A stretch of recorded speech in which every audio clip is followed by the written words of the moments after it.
The show from Senate Judiciary and multiple other Senate committees. Senator Marsha Blackburn. Senator, a pleasure always to have you on. What do you make of what you heard from Democrats today? Democrats are so consumed by Trump derangement syndrome. They cannot support much of anything. You know, it's a good thing that we are ending a 47-year war that Iran has had against us. Everybody should be for that. It's a good thing that President Trump is committed to making certain that Iran never has a nuclear weapon, and has said, you better turn over that enriched uranium. And it's a good thing that he's saying the Strait of Hormuz has to be open so we can get these gas prices back down. One would think that would be celebrated. You know, Liz, it used to be that the politics ended at the water's edge, and we stood together on most things that were there for our national security and around the globe. But with this group of Democrats, look, they just want to go beat up on anything that Donald Trump is for. Secretary Rubio did an amazing job today.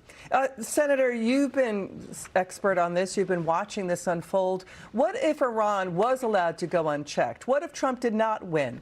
What would the world, what would America, what would Europe have faced with Iran with a massive missile program, ramping up drones and nuclear bombs? What would have happened?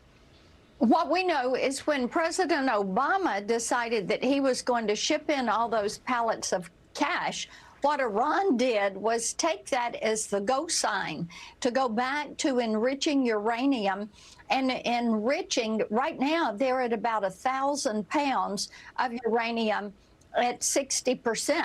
And they would have built that nuclear warhead. It would be a very different situation than what we have now. Okay, the Secretary, Marco Rubio, was also questioned about the Trump administration's plans to stop communists. Cuba, the Secretary said, is run by, quote, incompetent communists. Senator, let's get your reaction as Secretary Rubio here. Watch this. The previous administration did a thorough review with the intelligence community and concluded that there was no evidence that Cuba was engaged in ongoing state sponsor of terrorism. Did you find new evidence to support that conclusion?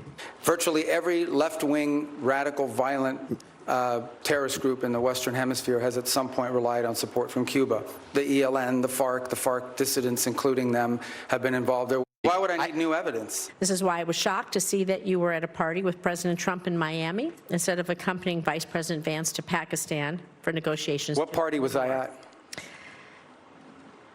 I was at a party? It's publicly reported, and there's photos there. But what party? No, I know your staff wrote up this cute statement for your TikTok video, but it's not true. Senator, what do you make of what you just heard? Well, I'm so glad he stood up to her and that he is defending himself when she's accusing him of something that did not happen. So I think that's a positive. When it comes to understanding Cuba, Marco Rubio this has been something he has focused on during his elected career and now as Secretary of State. We know that the Cubans have been suppressing their people. They are friendly with rogue regimes, and they're a threat to our regional security. Senator Marsha Blackburn, thank you so much again for joining us tonight. Always great to have you on.